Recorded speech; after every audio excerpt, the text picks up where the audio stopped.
Are you a businesswoman who is finding it challenging to get your ideas across and make a point? Welcome to Speakers Who Get Results with Elizabeth Bachman, a podcast dedicated to helping women get the visibility they want, whether making a speech or talking in a meeting. Every week, get valuable lessons from Elizabeth or learn from her roundtable conversations with experts and speakers on how to make a difference, not just a point. On to the show with your host, Elizabeth Bachman. Hello, and welcome to Speakers Who Get Results. I'm Elizabeth Bachman, your host, and this is the podcast where we speak to experts from around the world on topics such as leadership, visibility, communication, and of course, presentation skills to get the funding that you need, the allies that you want, and the recognition that you deserve. Before I go into the interview, let me tell you that if you are curious about how your presentation skills are doing, you can take our free 4-minute quiz at speakforresultsquiz.com. That's www.speakforresultsquiz.com. And that's where you can see where your presentation skills are strong and where perhaps a little bit of support could get you the results that you need and the recognition that you deserve. And if you score high enough, you will qualify for a free conversation with me where we can talk about how to use that information. Today, I am delighted to have the wonderful Dominique Ben Dhaou as my guest. She is Swiss, and she's an expert, a leadership expert with a major corporate career behind her, talking about how we can adapt our leadership styles, how we can remain authentic, and how we can deal with global teams, especially when different people think faster or slower than others. Her bio, she writes, "Life is an experience to enjoy fully every day. This sentence has been my guiding light since I was a little girl. As I was born in Switzerland, very early on, I craved exploring the possibilities that life offered me beyond my small country. I've been fortunate to combine this passion with an intense corporate career. Working abroad, flying around the world, leading remote teams, and taking critical business decisions was my successful reality." Dominique goes on to say, "After 30 years in a C-level career in the human resources field, I realized that my career was no longer driving me, but draining me. I remembered my little girl self and realized that my exciting career was preventing me from experiencing and enjoying life. Frankly, I was burning out." So then she says, "At 53, I bravely embarked on entrepreneurship, founding my consulting firm, Point North International. Today, my team and I successfully help professionals and executives reinvent a career that truly fits their experience, values, skills, and purpose. The impact and influence I now enjoy are the results of my vast experience, awards, advanced training, certifications I have acquired." And I'll have to say that in meeting and knowing Dominique, she's so interesting and she has so many useful things to say. I know you'll enjoy the conversation. Dominique Ben Dhaou, I'm so happy to have you on Speakers Who Get Results. Thank you, Elizabeth.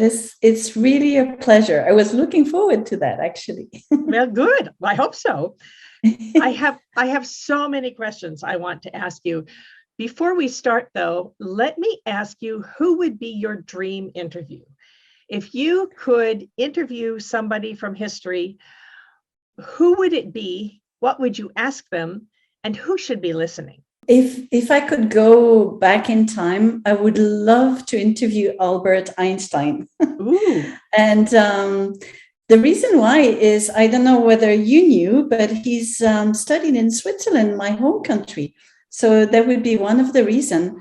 And one thing I would ask him is what he keeps out of his years in Switzerland. You know, what he takes with him from my country, what he liked, what he didn't like, and so on. So I would definitely ask him about Switzerland. The reason why I've chosen Einstein is because on one side, he's, the Nobel Prize, the smart physician, technical guy. I'm not at all.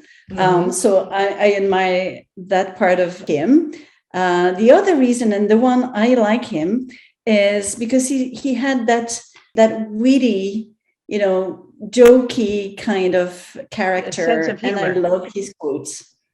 Yes. So I don't know whether he was, but that's the way I picture him, a little bit like a naughty boy. So beyond being the physician, that's the image I keep of him.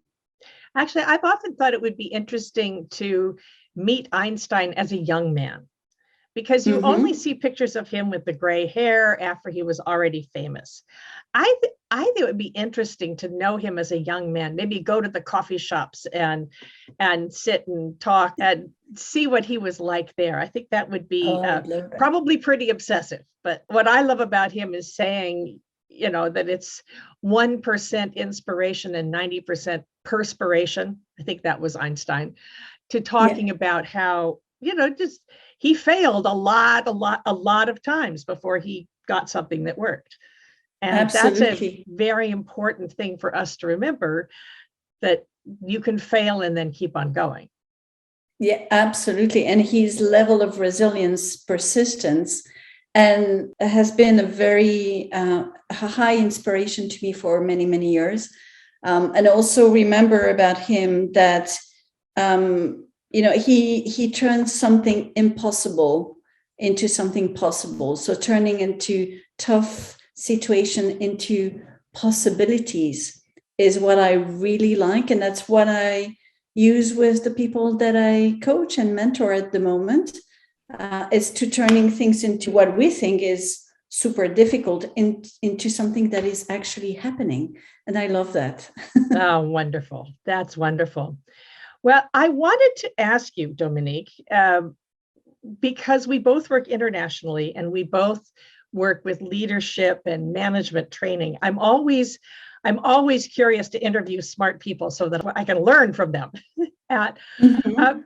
You have a very interesting take on how you can adapt your leadership style, especially if you've just inherited you've just been promoted, or if you inherited a new team. And speaking of succeeding and failing, you find that the old systems don't work anymore. How can we adapt and show that we can handle a new situation and yet still remain authentic to ourselves?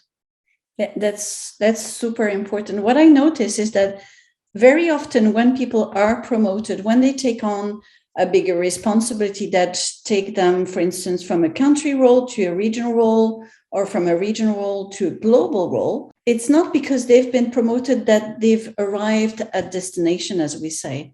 And very often what I noticed is that they try to match something that they think is expected.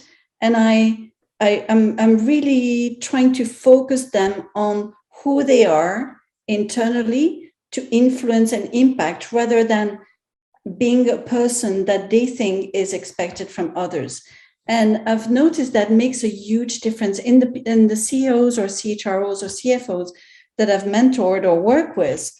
That's the thing that really made a difference, is to really know yourself well enough to project what you want to project and to play with the tools that you have, whether it's the voice, whether it's the presence, whether it's the character, the personality, to make the impact that you need to do or to have, or to make that, that protection or reputation that is so important for you. And what I've noticed is those who don't get there or fail before they get there is because they've imagined that this is the right thing to do, and they try to match it, whether they are like that or they're not. And that doesn't play. People can immediately see when you're not being yourself. And by not being yourself, you have 50% chance at the minimum to be wrong or to be not appropriate in the time. So, and that's probably coming from my background in the hotel business, where you have to deal with the housekeeper, with the cleaner, but at the same time, with sometimes the famous person who comes to visit your place, whether it's a hotel or restaurant. And to be able to juggle those two different kind of audience or client, whether it's internal or external client, has really triggered very early in my career that remaining authentic and remaining yourself is the best way not to do a wrong thing versus the others. And when you know yourself, it's easier. And also that you were promoted because you're you. You're promoted because they liked who you are. So don't change to try to be somebody else. Although we all do that so often. And that often actually is a way, if you're trying to get a promotion, you still do have to be yourself, because you have to be yourself when you're there. When you're trying to be fake, or if you're trying to put up a shell, ultimately it will fall apart. Absolutely. And if you think about the energy you have to demonstrate to be somebody you're not, that's as much energy that you cannot use to be impactful, to influence, to get your message across, to have the brilliant idea that is needed, because your energy is taken somewhere where it should not. So I'm a very pragmatic person. So I'm very much into why use the energy where you should not, and why not using for where it's expected in innovation, creativity, influence, impact, leadership, motivation, engaging your team. And that's even more true when you deal with international people, because the cultures are so different.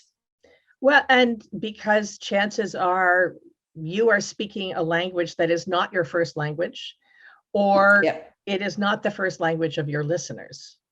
And so that's always something to keep in mind. Absolutely. And sometimes I've dealt with, I don't want to pick on any culture, but I've dealt with Italians who were not good at all in English and were super impactful because they didn't care that much about the words, and other who wanted to be so perfect that, all the bias that come into your head was, oh, I shouldn't say that, or I should say that, or that's the wrong thing, was not impactful at all. So it's very much an internal bias of what we think is appropriate or not. And when it's not on your own language, I would say it doesn't really matter, because you know better than I do, communication is not about the language. It's about a myriad of things. It's about the hands. It is partly about the language, but that's a piece of it. Who you are is more important. Yeah, absolutely. Absolutely. And communication and impact depends on so many ingredients, on, the way you behave, your look, about what you say, when you say it, the way you listen as well is massive importance. So if it's not your language and you're speaking in English to somebody who is not native English neither, probably it's going to be even better, because the person will see that he or she's not more at ease than you are. And that creates a connection because you share the same thing, which is not your native language.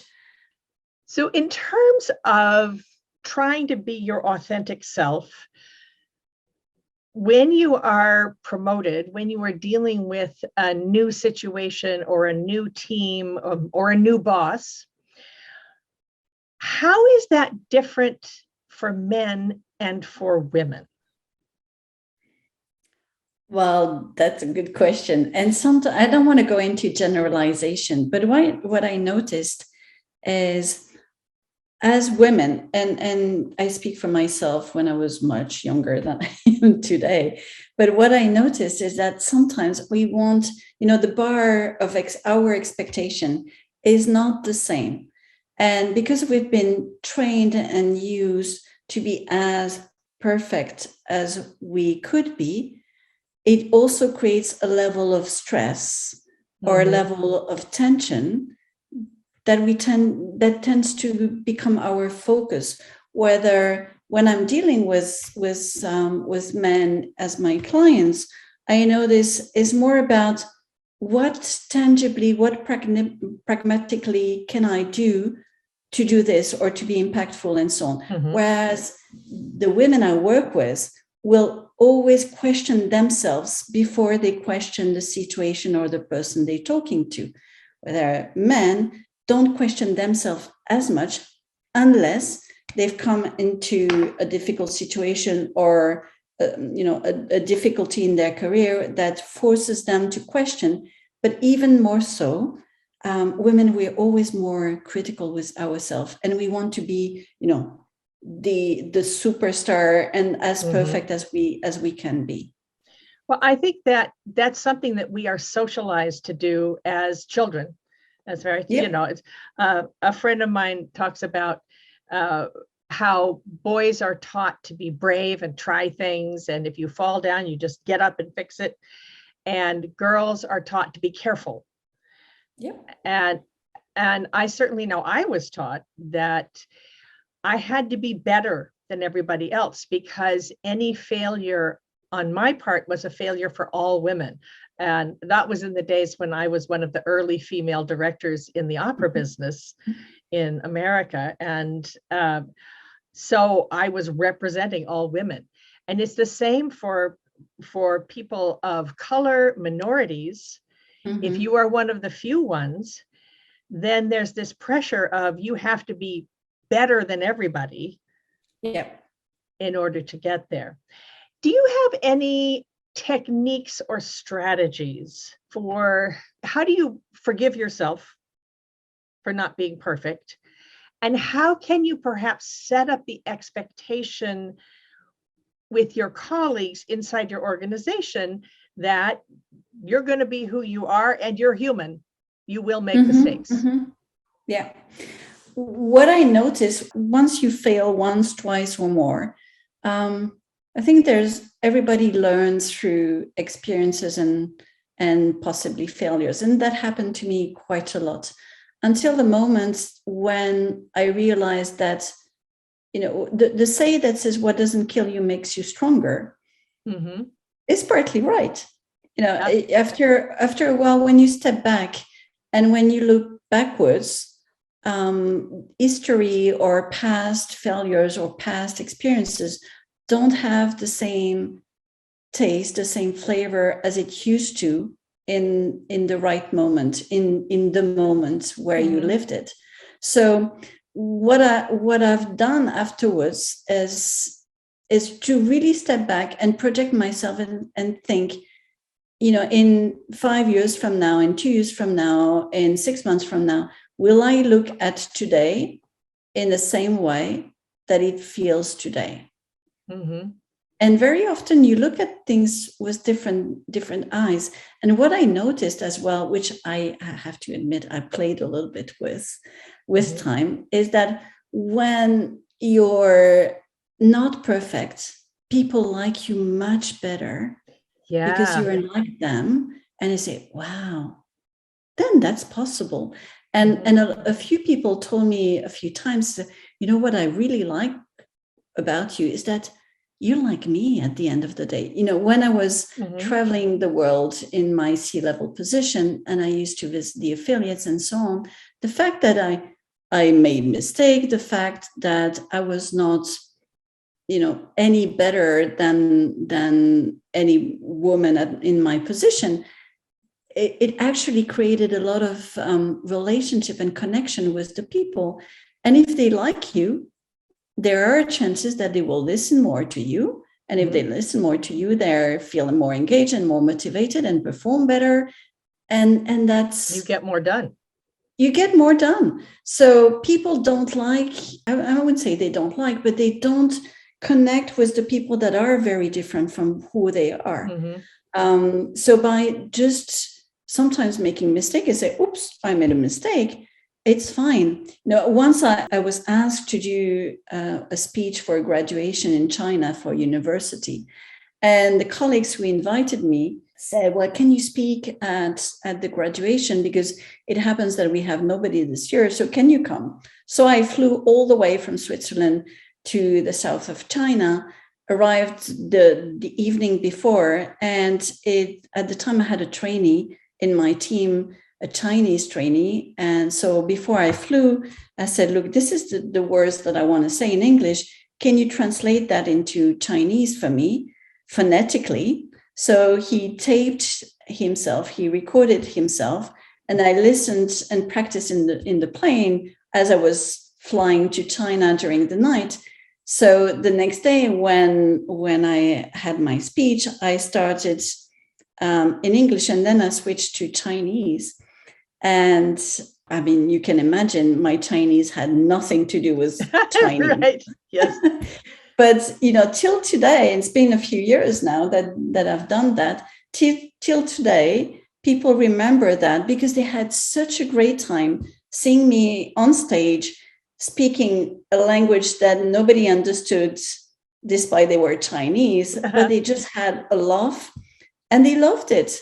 And it was not the boring speech that they used to have at the graduation, but it was simple. And the most important is that I made the effort to speak a language I had no idea about. Yes. And just for that, they liked it. So sometimes by wanting to do it perfectly and not reaching that standard, it reaches the objective, which was to create that connection and remaining in the spirit or in the head of the people as such. Right. I keep thinking about when I grew up hearing about John F. Kennedy, who stood in front of the Berlin Wall and he said, "Ich bin ein Berliner." And then when I started learning German and I realized that what he'd actually said is, "I'm a donut." So he should have said, "Ich bin Berliner." I learned that later, and my German family always laughs about that. You silly Americans, but at least he tried. So, Exactly. Yeah. Let's talk more about leading an international team, especially a remote team. How do you have any strategies for doing this? This is something that happens more and more nowadays. Yeah, it does. It does. And when you leading a team with, for instance, Taiwanese, Australians, American, British, and so on, for me, it's really like leading a team, but the exponential difficulty makes it the trick. Makes the difficulty of leading that many people. So what I've done is to have each of them explain what works for them and what doesn't work. For some people, debating, being critical, exchanging ideas, being forceful about their opinion was super important. I'm thinking about my Dutch friends, or my Australian friends. Now, they need to have things on the table and to be able to exchange, to be critical, to have some tension. Now, the Taiwanese would be petrified by that because what they wanted is to have the respect, the time, the space, and to be listened and to have time to go through their own speech. So I really made sure that everyone could say, this is working. Now, if we go in that direction, that's not going to work for me. And to be like, like the conductor of an orchestra, and you'll understand from your opera background, when you're leading an orchestra, you want to make sure that the trumpet doesn't play at the same time than another instrument. And it's the role of a leader is exactly that, is to conduct each of those instruments to the best of their capacity and the best of their knowledge, but making sure everyone has a space, everyone has a say, but at the right time. It's a little bit like extrovert and introvert. Yes. It's the same trick. It's also like the masculine, feminine, or the multi-focused versus single-focused. Yeah. I do a lot of work helping women learn how to get men to listen to them. And this is a large part of what I do. And also then teaching the men how to hear what the women are trying to say, even if it's not phrased in a way that they're used to listening. Totally. It would be easier. I always think you have to assume that single focus people it's like single focus people are speaking French and multi-focus people are speaking German, and or maybe French and Spanish, so that it sounds similar, but it's really two different languages. Mm-hmm. And I think that is a good way of thinking of it. How can you, in terms of engaging the team, how can you help the people who think very fast, the ones who want to debate and challenge? How can you help them be patient with the ones who really need to go through the whole process? Mm-hmm. Mm-hmm. It's the role of a leader is more about being focused on the others rather than being focused on ourselves as a leader. So the energy and the attention that you'll give to the people, those who think fast, those who need to speak as they think, those who you see they're thinking and can't yet express themselves, is to moderate that, paying attention to the non-verbal signs at times. So for instance, as an introvert, you could say, well, do you need more time, or to force, to impose or to insert some silence when need be, so that those who need to catch up, and to distribute the speech to each of your member so that everyone has a chance to speak, and to focus on their look, to say, oh, I see you puzzled, or do you have a questions, or do you still want to intervene on that point, is to ask as many open questions as you can, and make sure that you focus on how they look and how they, what they express, and to not jump to conclusions because they said something, especially in a non-English native team, where you might say something and want to express something else. So it's really paying attention to what they say, how they see it, when they say it, and to give space to everybody so that they can express their views. Another thing that I found is to sit down and talk about it, and to help the ones who are the more deliberate thinkers to do their deliberate thinking away from the meeting, so that they're ready, to give them the time to do the thinking, and then to tell the fast thinkers how valuable it is to have the deliberate thinkers with you, and to be patient, because what happens often, you find with the fast thinkers, is they decide something very fast, and it's great, but it's the slower and the multi-focused people, the more deliberate people, who will notice the side issues that the fast people might miss. Absolutely. And sometimes they might come across as the grumpy, critical people who always find, the glass half empty. But you actually need the fast thinker, you need the innovators, you need the vigilant people, you need all these kind of people in a team. And often something that at times we underestimate is the value to start a meeting by asking, how do you feel today? Quickly, and not say great or not great or tired and so on, but what is the spontaneous emotion that comes to your mind? And after the meeting is what worked well for you and what didn't work well for you. But not have 30 minutes about it, but quickly what comes up in terms of words, so that next time when you meet and you interact together, it works even better. It's a work in progress. You don't have a team that is instantly, form and does great right away. It takes time. And it's the role of the leader to temper and to be patient with that as well. How can we, two more important questions for you. The first one is, if there's somebody on your team or a manager who is not being generous, maybe never takes responsibility for the mistakes they make, but always blame it on other people, and who is always cutting people off. To me, that sounds like someone who's operating from fear. They're trying to be perfect and they're afraid. Mm-hmm. But how can you help someone like that recognize what they're doing, maybe even if they're not ready to understand it? Mm-hmm. Mm-hmm. And is it, and is it your job?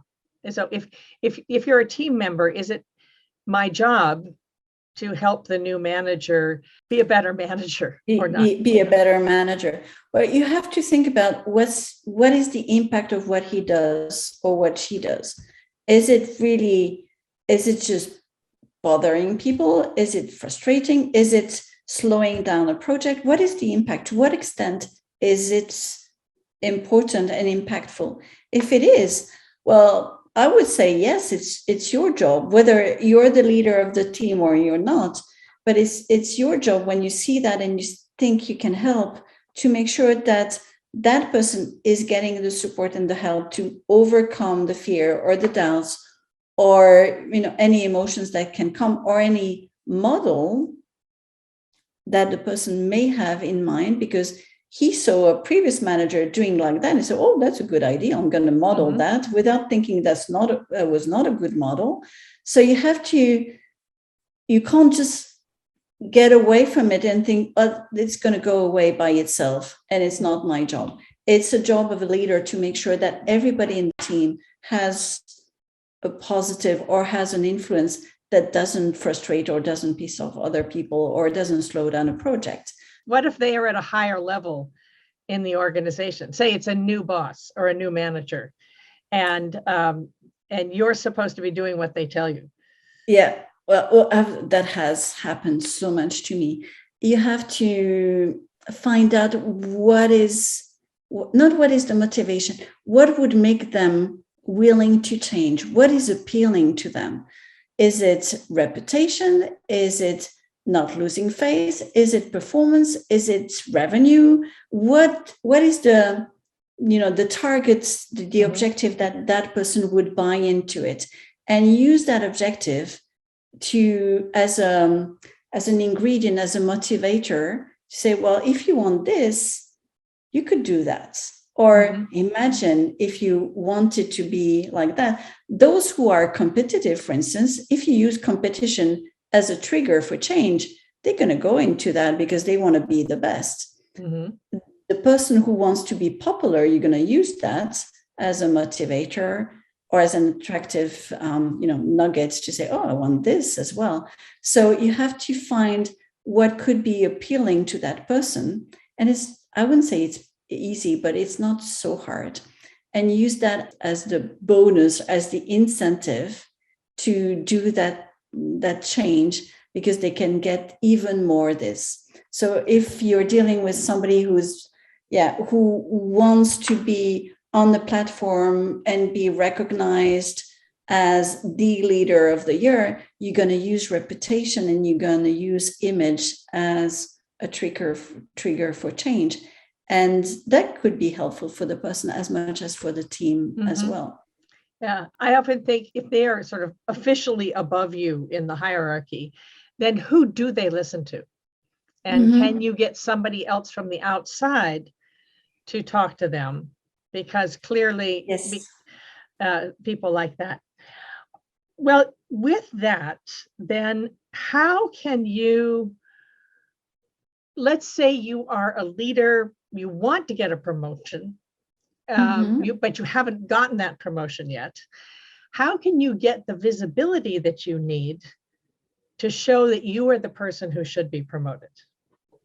What I notice is that people often don't either use networking as a useful tool or use it not in an appropriate way because they have an image of what networking means.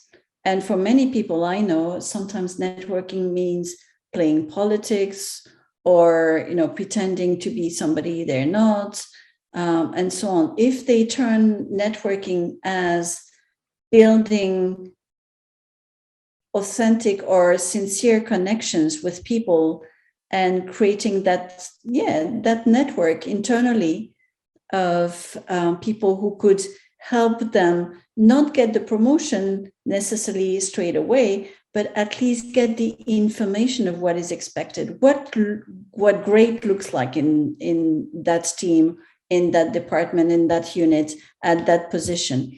And by creating a right network, I've worked in massive companies where processes were very well settled and functioning in terms of succession planning and promotion and so on. However, what really works is connections. And by creating those connections internally, and sometimes we forget that creating a network internally is as important as creating a network externally when you're looking for a job, when you're looking for a client, when you're looking for a partner, investors, and so on. Human connections makes the magic wand, if you want, to get that visibility, because you can be the best kept secret, you'll still a secret. That happens all the time. Another point to that is that I find that women tend to network sideways. So they will network with their peers because that's comfortable. And men are often networking up a couple of levels. You try, make sure you recruit your allies, your mentors, and your sponsors who are farther up in the hierarchy, or someone who has been there before, maybe outside the company, outside the organization, who can advise you to really think about, where do you want to be in 3 years? If you look a couple of levels up in a hierarchy, whose job would you like to have? And then who needs to know about you so that you can get that job? Absolutely. And mentors are, so useful all the way. Even I know CEOs or, we all know famous people who still have mentors also, although from the outside, they seem to have had everything they need and to have reached the top of the top. But mentors are always useful because they have an objective look at you and at your career. And they're not coaches, they're mentors. They can share their experience, what has worked, what has not worked, and why. So as inspiration, they really serve a great deal at all levels for a long time until you've reached the end of your career, I would say, and beyond. Yes. Oh, absolutely. There are mentors that I keep in touch with still. This has been so wonderful, Dominique. I could talk to you for hours about all of this. We've only barely scratched the surface, but I would love to find out, how can we find out more and learn more about working with you or learning from you, to ask some further questions? You can definitely go on my website, pointnorth.biz, B-I-Z. And Point North is because I help people find their true north, what really does make sense for them. So pointnorth.biz is the best way to find me and book a free discussion with me. And I would love to get to know more about what is driving people's motivation, challenges, and so on. I'm a curious people, as you know, Elizabeth. Yes. Dominique, thank you so very much for having been a guest.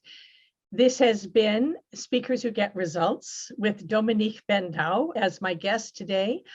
I'm Elizabeth Bachman, your host, and let me remind you that if you're curious how your presentation skills are doing, you can take our free 4-minute quiz at speakforresultsquiz.com.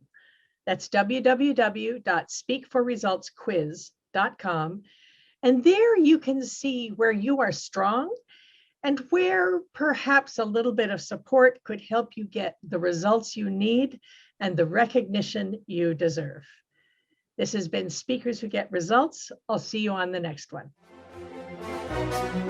We have just concluded another great episode of Speakers Who Get Results with your host, Elizabeth Bachman. If you got value from today's episode, please feel free to share us with your friends and colleagues. You may also visit elizabethbachman.com for additional resources. Be sure to tune in every week for new episodes, and thanks for tuning in.